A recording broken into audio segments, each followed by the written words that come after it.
Hivi unajua unaweza kuzuia uvimbe kwenye kizazi kuendelea kukua bila hata ya kutumia dawa kali?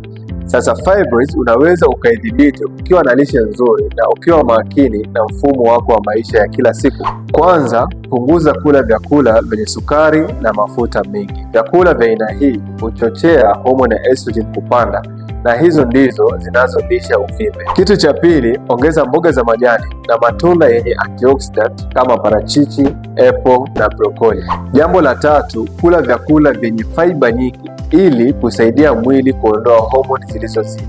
Na mwisho, fanya mazoezi angalau dakika 30 kwa siku ili kusaidia mzunguko mzuri wa damu na kusawazisha hormones.